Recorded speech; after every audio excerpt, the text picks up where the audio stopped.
हिमांशु जी, लखनऊ से। राधे राधे। राधे राधे महाराज जी। महाराज जी, मैंने आपका वीडियो देखा यूट्यूब पे, आपने कहा कि जो राधा किशोरी के 28 नाम का जप कर ले उसकी सारी मनोकामनाएं पूरी हो जाती हैं। महाराज जी, मैं रोज 108 बार राधा किशोरी जी के 28 नामों का जप करता हूँ। महाराज जी, इतना बहुत है या मैं और जप बढ़ाऊं? हम तो कहेंगे और बढ़ाओ।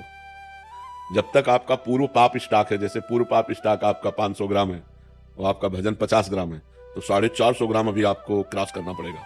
जब 500 के ऊपर क्रॉस हो जाएगा तब आपका मंगल शुरू हो जाएगा, जो चाहोगे वो होना शुरू हो जाएगा। पर पहले 500 को आपको डिलीट करना पड़ेगा, जो आपका पाप जमा है उसे डिलीट करना। तो लोग इस रास्ते को जान नहीं पाते, तो बात नहीं, बात आपकी बन रही है। वो जो आपका स्टॉक लगा हुआ है उसको वो डिलीट कर रहा है, लेकिन इतना भी नहीं हो पाया कि सब डिलीट हो जाए। और जब सब डिलीट हो जाएगा तो सब आनंद प्राप्त हो जाएगा। इसलिए हिम्मत करके, चाहे जितना कष्ट मिले, आप नाम जप करते ही रहो, नाम बढ़ाते ही रहो। तो जिस समय वो आपका पूर्व पाप नष्ट होगा उसी समय आपको आनंद प्राप्त हो जाएगा। और जब तक वो रहेगा तब तक असफलता, विपत्ति, चिंता, उद्वेग ये वो देता रहेगा आपको। तो और बढ़ाओ नाम।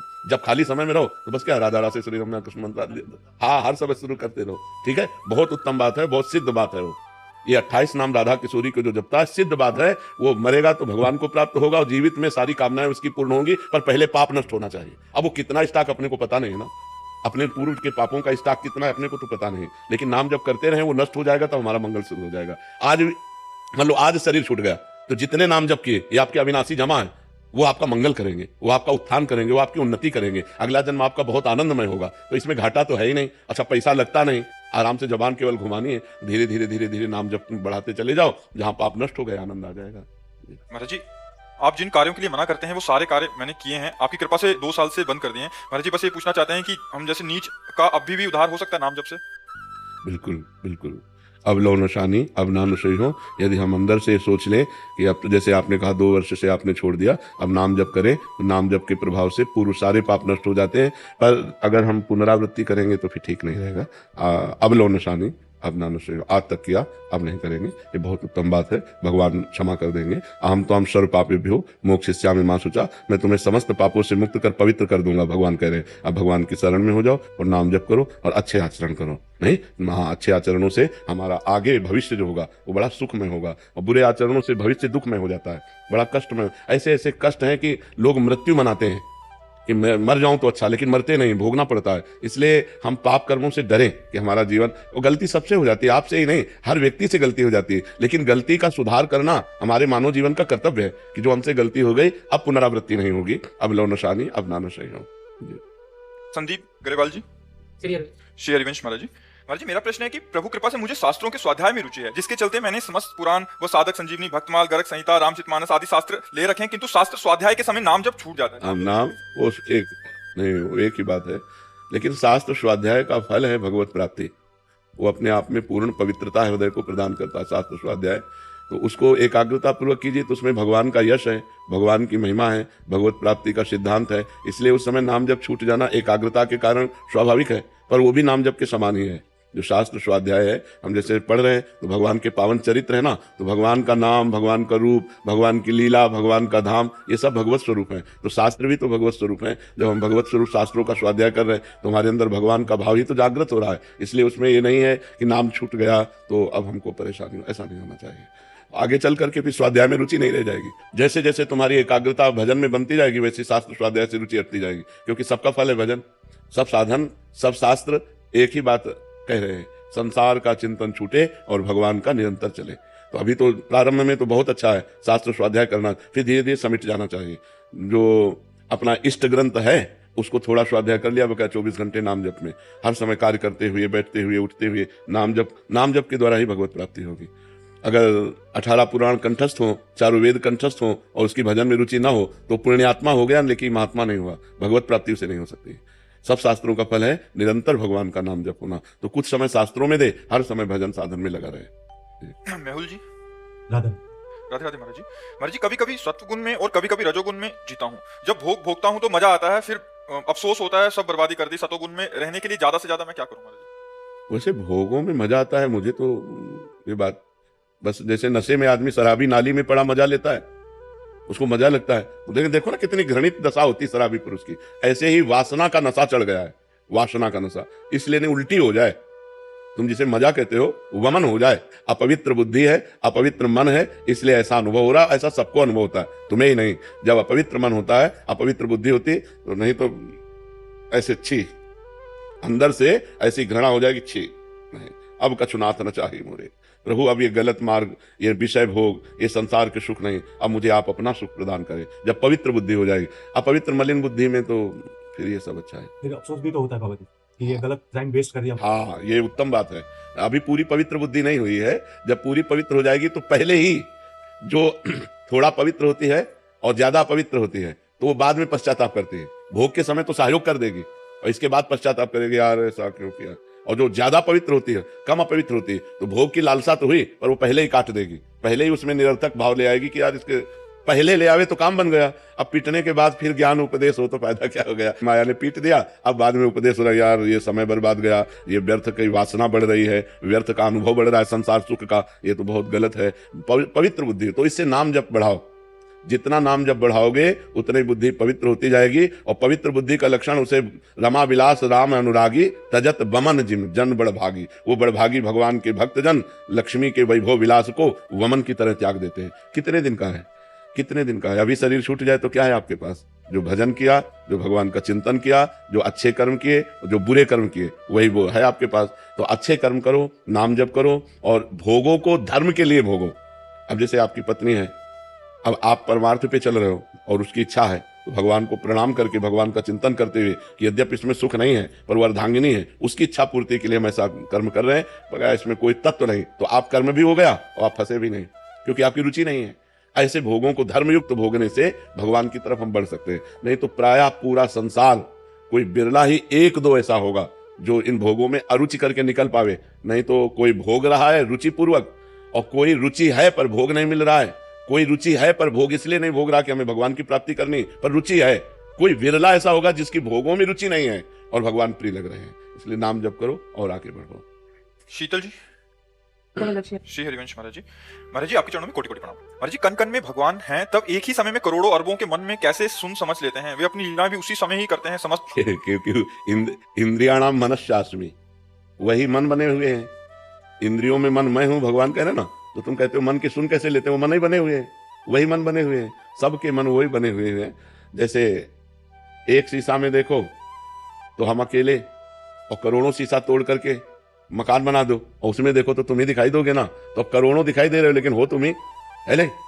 ऐसे ही एक भगवान सच्चिदानंद, ये करोड़ों शरीर दिखाई दे रहे हैं और वो सबके अंदर बैठा हुआ है, सबकी सुन रहा है। हम लोग प्राकृतिक बुद्धि वाले हैं, हमारी प्राकृतिक श्रवणेंद्रिय है, तो 100 आवाज हम एक साथ नहीं सुन सकते। वो 1 अरब आवाज एक साथ सुनकर 1 अरब लोगों को एक साथ उत्तर दे देगा। इसीलिए वो भगवान है, इसीलिए वो परमात्मा है, समझ रहे ना? तो उसकी सामर्थ्य तो अनंत है, उसकी सामर्थ्य अनंत। वो अंगुली से सुन सकते हैं, जबकि अंगुली में श्रवणेंद्रिय थोड़ी तो इंद्रिय है, वो अंगुली से सुन सकते हैं, वो कान से खा सकते हैं, वो पैर से सूंघ सकते हैं। सच्चिदानंद है, सब कुछ सच्चिदानंद में सामर्थ्य होती है। अपने लोग प्राकृतिक केवल काने से सुन सकते हैं, और 100 आवाज एक साथ हो रही हो तो हम पहचान नहीं सकते कि कौन क्या बोल रहा है। वो एक असंख्य लोग बोले एक साथ तो सबको उत्तर भगवान दे देंगे। भगवान भगवान है ना, भगवान की सामर्थ्य अनंत है। वही सबके मन बैठे हुए बने हुए, वही सबकी आत्मा बने हुए, वही सबकी बुद्धि बने हुए। सही पूछो तो वही सब कुछ बने हुए हैं, उनके सिवा कुछ है ही नहीं। तो अपनी बात अपने सुन लेते हैं ना, ऐसे भगवान सबकी बात सुन लेते हैं। देवांश जी जबलपुर से, श्री राधे महाराज जी। महाराज जी, किसी अन्य के द्वारा किसी भी कारण से या अज्ञानवश अपने इष्ट की निंदा सुनने से क्या मैं पाप का भागी बनूंगा? हाँ, पक्का बनोगे, नहीं सुनना चाहिए। संत शंभु श्रीपद अपवादा, कही सुनीता असमर ज्यादा, काटी जीव तासु जो बसाई, श्रवण मुंदी न तो चले तराई। सिद्धांत है, यदि कोई हमारे संत की, गुरुदेव की, इष्ट की निंदा कर रहा है तो या तो हमारी दम हो तो उसकी जबान बंद कर दें, अगर वो दंडता करता है तो कान में अंगुली डालो, भाग लो, निकल लो। लड़ाई झगड़ा करने की जरूरत नहीं, पर बड़े चैन से सुनोगे तो जो दुर्गति निंदा करने वाले की होती है वही दुर्गति निंदा सुनने वाले की होती है। इसलिए सुनने से भी बचना चाहिए, सुनना भी पाप है। लीलावती देवी जी छत्तीसगढ़ से, श्री हरिवंश महाराज जी। महाराज जी, श्री जी की कृपा से पिछले वर्ष वृंदावन आना हुआ। परिक्रमा मार्ग में इस शरीर के पति का परिक्रमा करते हुए देवरा बाबा मार्ग में कार एक्सीडेंट के कारण उनका शरीर वहीं शांत हो गया। गुरुदेव, मेरा प्रश्न है कि श्री, ये तो बहुत बढ़िया बात हुई। वो केवल देखने मात्र के लिए बात हुई कि शरीर जो है एक्सीडेंट से छूटा, लेकिन बहुत बड़ी जगह छूट। अकाल मृत्यु तो नहीं? नहीं नहीं नहीं नहीं, उनको भगवत प्राप्ति होगी। भगवान के धाम में शरीर छूटा, उनको भगवत प्राप्ति होगी। धाम की एक अपनी महिमा है, कारण कुछ भी बने, उसका शरीर छूटेगा इस रज में, तो रज का एक कण स्पर्श हो जाए वृंदावन की रज का, घोर पापी हो तो उसे भगवान की प्राप्ति हो जाएगी। पूज्य राधा बाबा ने अपनी वाणी जी में लिखा कि वृंदावन की रज मुख में चली जाए या शरीर में कहीं लगी हो और शरीर छूटे तो उसे भगवत प्राप्ति होगी। प्रिया प्रीतम का ये प्रेम रस प्रदान करने की दिव्य शक्ति संपन्न रज है। सद्यो वसीकरण चूर्ण मनंत शक्तिम तम राधिका चरण रेणु मनुष्य मरामी। और इस रज में जिसका शरीर छूटता है, जे रेणु पर मरिबो मंगल आए। इस शरीर का कितना भी पाप बना हो और धाम में शरीर छूट जाए तो उसका परम मंगल हो जाएगा। जैसे कैसा भी पापी हो काशी में शरीर छूट जाए तो मोक्ष को प्राप्त होता है, ऐसे कैसा भी पापी हो वृंदावन में शरीर छूट जाए तो भगवान को प्राप्त होता है। ये तो बड़ा भाग्य रहा आपके पति का, निमित्त कुछ भी बना लेकिन धाम में शरीर छूटा है तो बड़ा मंगलमय है। धाम की ऐसी महिमा सुन के अगर कोई खुद जानबूझ के यहाँ शरीर छोड़े तो उसकी दुर्गति हो जाएगी, उसकी दुर्गति। वो यहीं बनेगा, प्रेत बनेगा, यहीं बनेगा वृंदावन का प्रेत, पर पता नहीं कितने कल्प लगेंगे उसको प्रेत योनि से उद्धार होने में। वो प्रेत बनेगा, मोक्ष को प्राप्त नहीं होगा स्वतः। अब जैसे जा रहे थे, परिक्रमा दे रहे थे, कार आई, एक्सीडेंट किया और चली गई, तो उनकी तो इच्छा नहीं थी ना, और अब वो भगवत इच्छा से गए तो वो भगवान के धाम को गए। ये परम मंगल में रहा। और गुरुजी वो अंत समय में वृंदावन में आके बस जाए और वहाँ उसका प्रभु को शरीर पूरा हो जाए, अंत समय में आके वृंदावन धाम उसका वास हो जाए, हाँ, और उसकी यहाँ उसकी मृत्यु। बिल्कुल बिल्कुल निश्चित भगवत में, बिल्कुल बिल्कुल। हम कह रहे हैं कि घोर पापी है और मरने के समय उसे धाम में ले आओ, यहाँ शरीर छूट गया, वो भगवत प्राप्ति हो जाएगी उसको। ये धाम है ना, धाम की महिमा है, धाम की अपार महिमा है। ये वृंदावन धाम है, सब धामों में सर्वोपरि धाम है। यहाँ शरीर छूटे तो भगवान की पर महाराज ये सहज है क्या? कोई भी आ सकता है क्या? श्री जी की कृपा से, मतलब यहाँ किसी भक्त की कृपा? हाँ, मतलब कुछ ना कुछ संबंध रहेगा किसी न किसी कारण से। जैसे मान लो वृंदावन तीर्थ की भावना से आए और यही शरीर पूरा हो गया, भगवान की प्राप्ति हो गई। ये तो न जाने कौन से गुण पर दयानिधि रीझ जाते हैं। अब इसको तो नहीं कहा जा सकता कि घोर पापी था, ऐसा कैसे हो गया। भगवान की कृपा किसी पर कभी भी कहीं भी कैसे भी हो सकती है। कृपा के लिए कोई नियम थोड़ी है, वो कभी भी कहीं भी किसी पर कैसे भी हो सकती है। एक वैष्णव थे महाराज जी, उन्होंने पूरा जोर लगा लिया कि वो अंतिम समय था उनके पिताजी का, बट वो भाई इतने अड़ गए कि मतलब वो पूरी लड़ाई हो गया, बट आ नहीं पाए महाराज जी। एक वो है और एक कृपा से ऐसा संयोग बैठ जाता है। बिल्कुल बिल्कुल बिल्कुल, बहुत बहुत भगवान की असीम कृपा से होगा। धाम पर शरीर छूट जाना ये बहुत बड़ी मंगलमयी बात है। अगर किसी का बाहर कहीं शरीर छूट रहा है और धाम की रज लगा दो, धाम का रज का कण चला जाए तो उसकी दुर्गति नहीं होगी, उसकी सदगति हो जाएगी। फिर जो धाम में शरीर छोड़ रहा है उसकी सदगति में संशय क्या है। अमित धर्मपाल जी पलवल से। राधे राधे गुरुदेव, मेरी आयु 20 वर्ष है। लगभग 3 महीने पूर्व आपके सत्संग में मैंने आसनों के लाभ सुनकर पद्मासन, सिद्धासन और शीर्षासन का अभ्यास प्रारंभ किया। प्रारंभ के समय ये बहुत सीमित था, लेकिन अब नियमित साधना से मैं अब और आपकी कृपा से सिद्धासन 1 घंटे से अधिक, पद्मासन 55 मिनट और 10 से 15 मिनट शीर्षासन करने लगा हूँ। गुरुदेव मैं पूछना चाहता हूँ कि 30 मिनट आसन के बाद 30 मिनट कुछ लेना नहीं, पानी भी नहीं तो फिर उसमें विक्षेप पड़े, और खास तौर से ब्रह्मचर्य नष्ट न होने पावे। अगर ब्रह्मचर्य नष्ट होता रहा तो फिर मतलब हानि हो जाएगी। ये सब यौगिक हठ योग है, ये कोई साधारण नहीं है। इनको जैसे आसन कर रहे हो तो इससे बहुत लाभ मिलेंगे आपको, लेकिन परहेज कर ले। आसन करने के पहले 20 ग्राम या 25 ग्राम ठंडा पानी पी ले, फिर आसन में आराम से बैठे, और आसन के बाद 30 मिनट तक कोई पानी नहीं, कोई भोजन नहीं, 30 मिनट बाद ही ले। कोई भी आसन करे तो बस। प्राणायाम करते हो? कौन सा प्राणायाम कर? भस्त्रिका करता हूँ और कपालभाति और अनुलोम विलोम और कुंभक। हाँ ठीक। किसी तरह ब्रह्मचर्य हानि वाली तो विषय नहीं, जब से आसनों का बहुत। हाँ, ये तो अपने आप सुधार देंगे, बस तुम कोई गलत आचरण मत करना, ठीक है? बहुत अच्छे, बढ़िया। और देखना अगर ये अभ्यास बढ़िया बन गया ना तो गृहस्थी में होने पर भी एक तुम साधु रहोगे। ये शांत चित्त वृत्ति रहती है, अंदर से भगवत चिंतन का थोड़ा योग बनाए रखना। आसन में बैठ के नाम जप करते हो ना महाराज जी, लेकिन पद्मासन में ना शरीर कस के साथ साथ एक मतलब उस नाम पे ध्यान नहीं लगता। नहीं, ध्यान लगे या ना लगे नाम जप करो, नहीं तो वाचिक नहीं, वाचिक नहीं। ऐसे अगर ध्यान कष्ट पे जाए तो वो तुरंत हटाओ, नाम में लगाओ, नाम पे लगाओ, बार बार नाम। उपांशु इसे कहते हैं, जो हम जप रहे हैं उपांशु जप रहे हैं, नहीं तो फिर मानसिक तो एक अलग चीज हो जाती है। कोशिश कर लो। उसकी क्या शारीरिक और आध्यात्मिक फायदे? सबसे बड़ा फायदा है कि इससे भगवत प्राप्ति का योग बनने लगेगा। हाँ, और सबसे बड़ी बात है कि इसमें जितनी गंदी बातें सब छूट जाएंगी, जो हमारी विपरीत हैं, जो हमको नरक ले जाने वाली, वो सब छूट जाएंगी। अच्छा ही नहीं लगेगा, संसार की हर बात तुम्हारे अंदर प्रवेश नहीं कर पाएगी, अच्छा नहीं लगेगा। भगवान का चिंतन अच्छा लगेगा, सतमार्ग अच्छा लगेगा। और फिर संसारिक जो कार्य करोगे, जैसे फावड़ा चलाना, तो आप घंटों फावड़ा चला सकते हो, क्योंकि प्राणवायु का संयम और ब्रह्मचर्य है। और आसनों पर बैठते तो एक बहुत जोश, बहुत शरीर में, और बुद्धि बड़ी प्रवीण हो जाती है, और वो बड़ी गंभीर हो जाती है। छोटी छोटी बातों में नाराज होना, ये सब खत्म, मतलब संसारिकता का नाश हो जाता है और दिव्यता का प्रकाश हो जाता है। तो है कि मतलब जो जलन होती है वो भी कम हो। हाँ, धीरे धीरे, बस धीरे धीरे इसमें चला जाता है, धीरे धीरे आराम। पर खाली मत बैठना कि पद्मासन में खाली बैठे नाम जप नहीं चल रहा, नहीं तो फिर उसका कोई खास महत्व नहीं है। महत्व है भगवत चिंतन का। उस समय आप नाम जप करो, राधा राधा राधा, जो भगवान का नाम प्रिय लगे उस समय नाम जप जरूर करो। अगर बिल्कुल मन नहीं लग रहा, ऐसे करो, नाम जप जरूर चलना चाहिए, ठीक है? मेरा एक संशय और था कि मतलब जैसे मैं छोटा हूँ, मेरा एक बड़ा भाई है मुझसे, तो मतलब वो अपने हर कर्तव्य का पूर्ण रूप से पालन करता है, तो मेरे क्या कर्तव्य होने चाहिए? जैसे कि अर्थ की वो सहायता देता है, उसके लिए मेरे क्या कर्तव्य हो सकते हैं छोटे भाई के? भगवान से प्रार्थना करो, उसके मंगल के लिए, उसके मंगल के लिए भगवान से प्रार्थना करो कि नाथ आप उसकी बुद्धि शुद्ध करो, उसका स्वास्थ्य ठीक रखो, उसकी भावनाएं अच्छी करो। तो भगवान ही कर सकते हैं, प्रार्थना हम कर सकते हैं ना किसी के लिए भी, तो उसके लिए प्रार्थना करो। श्याम सुंदर सोनी जी अलवर से। राधे राधे महाराज। राधे राधे महाराज जी। महाराज जी, आपने कहा था कि जो व्यक्ति एक बार राधा वल्लभ लाल जी के दर्शन कर ले वो नरक नहीं जाएगा, तो महाराज जी जो प्रतिदिन दर्शन करे उसकी क्या गति होगी? वो तो राधा वल्लभ जी को ही प्राप्त हो जाएगा जो प्रतिदिन हर। वैसे खास बात है, राधा वल्लभ लाल को हृदय ध्यान मुख नाम, यदि भगवत प्राप्ति करनी है तो सबसो हित निष्काममति श्री वृंदावन विश्राम, श्री राधा वल्लभ लाल को हृदय ध्यान मुख नाम। सबसे प्रेम व्यवहार करे, किसी से कोई कामना ना करे। वृंदावन का अगर वास मिल जाए तो फिर क्या कहना है। और राधा वल्लभ जी का हृदय में ध्यान हो, मुख में नाम हो, बस समझो जीते जी जीवन मुक्त हो गया वो। अगर ये तो मतलब उनके लिए कहा गया कि जो संसार में रत हैं, कभी वृंदावन वास का सौभाग्य नहीं मिल सकता, कभी भगवान की भक्ति से युक्त नहीं है, अगर एक बार आ गए, एक बार बिहारी जी से आंख मिला ली, एक बार राधा वल्लभ जी से आंख मिला ली, तो नरक नहीं जाएंगे। मोक्ष तो नहीं कहा, कल्याण परम पद की प्राप्ति नहीं कही, नरक नहीं जाएंगे। फिर जन्म होगा, फिर उनको अवसर मिलेगा भजन करने का। लेकिन जो रोज राधा वल्लभ जी के दर्शन करते हैं, राधा वल्लभ नाम जप करते हैं, वृंदावन का आश्रय या वास स्वीकार किए, उनका परम कल्याण हो जाएगा। समझ रहे ना, परम कल्याण का मतलब भगवत प्राप्ति हो जाएगी। महाराज जी 2.5 महीने तो भजन और पाठ बहुत अच्छी किए थे मैंने, लेकिन 1.5 महीने से बिल्कुल ही नहीं हो पा। नहीं तो फिर किसी वैष्णव की निंदा कर दी, नहीं भंडारी बनते हैं 2 पीपल की पत्ती, तो कोई बात नहीं है। वो तो भिक्षा रूप में हम जब जैसे ब्रजवासियों से मांग लेते हैं, ऐसे लताओं से भी ले सकते हैं। कोई अपराध नहीं है, कोई अपराध नहीं है।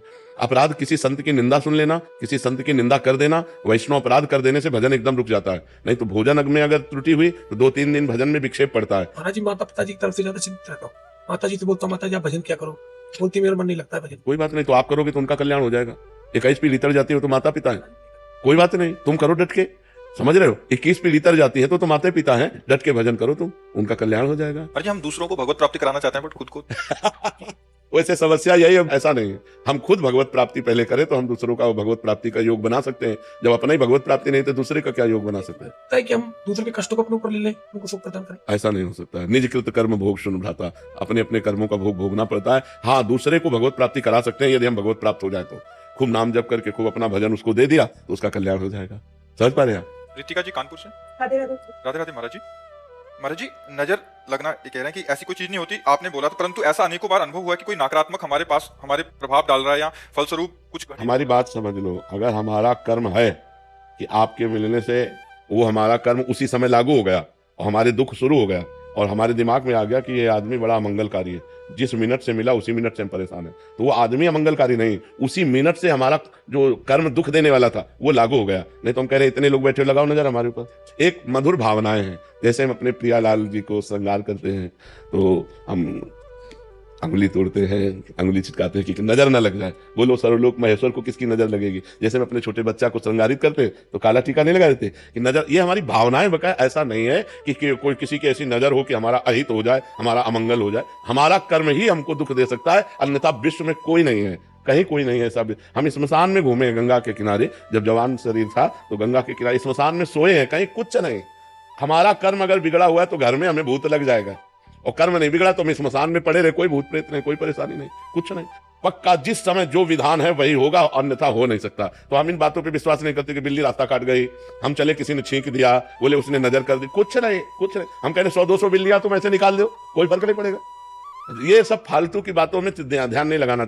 अब बाल्टी कोई पानी लेने जा रहा है, खाली बाल्टी देख लिया, उसको गाली देगा, वो लड़ाई लड़ेगा, अमंगल तो तू अभी कर रहा है। बोले खाली बाल्टी हमको दिखा दी, हम लोग जा रहे थे यात्रा। ये सब बकवास है। राधा राधा राधा नाम जप करो, कोई अमंगल नहीं कर सकता। मंगल भवन है भगवान, अमंगलहारी है भगवान। तो भगवान का नाम स्मरण करते हुए चलो, भगवान का नाम स्मरण करो, किसी की नजर नहीं लगने वाली। जब ऊपर वाले की नजर है तो किसी की नजर क्या बिगाड़ सकती है? अच्छा, ऊपर वाले की नजर टेढ़ी है तो किसी की नजर हमको बचा भी क्या सकती है? इसलिए हमको ऊपर वाले की नजर पर ध्यान देना, जो सबको देख रहा है। नाम जप करो, भगवान का सुमिरन करो, जब चलो भगवान का स्मरण करो। इन छोटी छोटी बातों की बिल्ली, अच्छा बिल्ली निकल गई तो उससे हो क्या? बोले अमंगल हो जाएगा। आप नाम जप करना, जब बिल्ली रास्ता काट जाए और अमंगल हो जाए तो हमें बताना। के कोई छींक दे उस समय नाम जप करके चलना, फिर अमंगल हो जाए तो हमें बताना।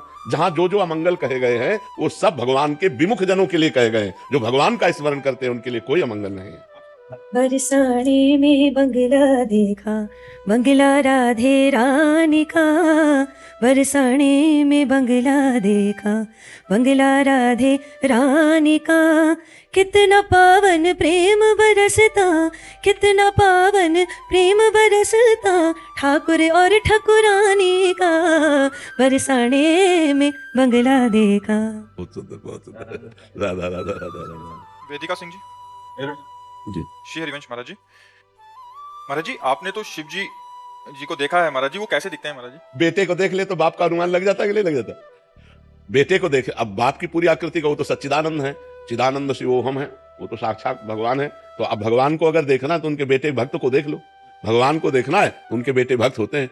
आप देखो, वो कर्पूर गौरम है, थोड़ा जैसे, अरे उनकी जटा बहुत बड़ी है, हमारी थोड़ी छोटी है लेकिन है उन्हीं के बच्चे, हम उन्हीं के शरणागत हैं, उन्हीं के दास हैं। तो भगवान शिव जो है जैसे दिखते हैं वैसे हमारी वाणी में सामर्थ्य नहीं कि हम उनको बता सके। अपार सौंदर्य समुद्र है, सुंदरता के समुद्र है भगवान शिव। भगवान का एक रुद्र का भयंकर रूप है, वो एक बहुत सुंदर रूप है, बहुत सुंदर रूप। कर्पूर गौरम करुणा अवतार, साक्षात करुणा वपु गौर वर्ण। अब उनका क्या वर्णन करे, वो तो जो देखे, अब नेत्रों ने देखा तो इनके वाणी नहीं है, और वाणी बोलती इसने देखा नहीं, बड़ा अंतराय हो जाता है। अच्छा, शब्द जितने शब्द कोश में सब प्राकृतिक हैं और वो चिदानंद है, तो चिदानंद को प्राकृतिक कोश में कैसे बदला जा सकता है? बस ये है, नाम जप करो, वो कभी कृपा करें तो अनुभव करा दे कि वो कैसे हैं। वो कहे वो बहुत सुंदर है, बहुत मनमोहक है, बहुत आनंदमय है। मन नाच पड़ता है जब उनका थोड़ा भी भाव आता है, तो मन नाच पड़ता है। इतने आनंद में भगवान शिव, बहुत क्यूट होंगे वो तो। हाँ बहुत क्यूट है बहुत क्यूट है, बहुत क्यूट है। क्यूट वाले सुंदर होता है प्यारा प्यारा। अच्छा, हाँ, तो उनका नाम ही है भोले बाबा बहुत भोले है, बहुत भोले। जय जय। अच्छा, डिप्टी सीएम है महाराज जी, उत्तर प्रदेश के ब्रजेश पाठक जी।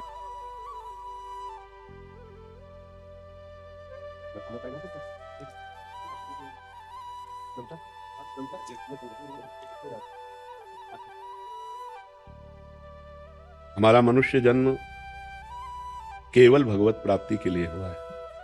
दुर्लभो मानुषो देहो, शास्त्रों में जो दुर्लभता कही गई है वो इसलिए कही गई, साधन धाम मोक्ष कर द्वारा, पाई न जे परलोक सम्हारा, शो परत्र दुख पावई, सिर धुनि धुनि पछताए, काले कर्मे ईश्वर मिथ्या दोष लगाए। अब भगवत प्राप्ति कैसे होगी? मनुष्य जन्म भगवत प्राप्ति के लिए हुआ है। अब भगवत प्राप्ति कैसे होगी? तो हमारे दिमाग में ऐसा आता है कि भगवत प्राप्ति का मतलब है कोई साधु महात्मा बन जाना या एकांत में बैठकर माला चलाना। ऐसा नहीं है। भगवत प्राप्ति के लिए हम जो कर्तव्य कर्म कर रहे हैं उसे ईमानदारी से करें और नाम जप करें। दो बातें भगवान ने आदेश की, मामुनिस्मर युद्ध च। युद्ध माने अपने कर्तव्य कर्म को करना, और मामुनिस्मर भगवान का स्मरण करते हुए। तो जो आपको पद मिला है, जो आपको समाज सेवा मिली है, उसको सच्चाई से, ईमानदारी से, यदि हम राष्ट्र सेवा की भावना से, समाज सेवा की भावना से करें और नाम जप करें तो इसी से भगवत प्राप्ति हो जाएगी। जब युद्ध से भगवत प्राप्ति हो सकती है, गला काटना है युद्ध में सीधे, तो फिर और तो सब कार्य सहज ही है, सरल ही है। जब युद्ध करते भगवत स्मरण हो सकता है तो फिर समाज सेवा करते हुए भी भगवत स्मरण हो सकता है। हम जहाँ प्रलोभन और भय, ये दो शब्द ऐसे हैं जो हमको नीचे गिरा देते हैं। किसी का भय नहीं मानना और कोई प्रलोभन नहीं रखना है। तो जो विधान मेरे प्रभु ने रच दिया है वो वही विधान भगवान जो करते हैं, उसके विपरीत किसी की ताकत नहीं कि एक रोम भी उखाड़ सके। जो विधान ने लिख दिया, छठी राव के अंक, राई घटे न तिल बढ़े, रहुरे जीव निशंक। बिल्कुल निर्भय रहना चाहिए, भय तो किसी का मानना नहीं चाहिए। अब रह गया प्रलोभन, इससे बच जाना चाहिए। अगर हम प्रलोभन से प्रभावित हो गए तो हम अपने धर्म से च्युत हो सकते हैं। अगर हम प्रलोभन से प्रभावित नहीं हुए तो क्रम बाई क्रम हमारा विकास संसार में भी होगा और परलोक में भी होगा।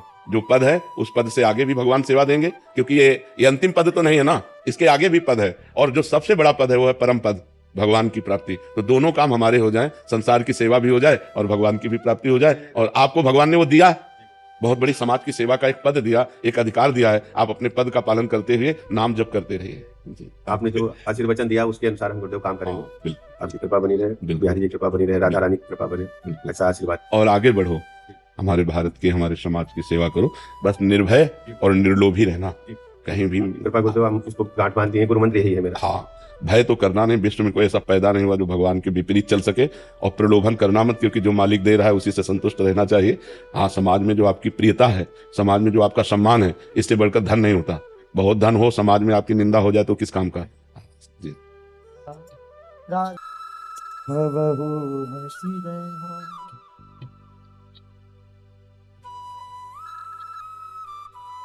तुम मोही मिलो, मिलो ना कृपा निधि।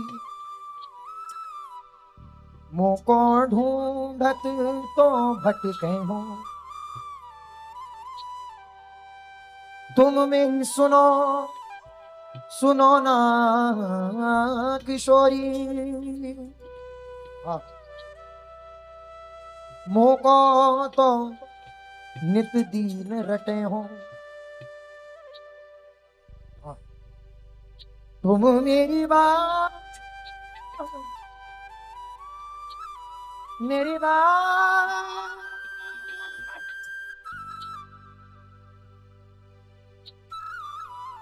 तुम मेरी बात गहो।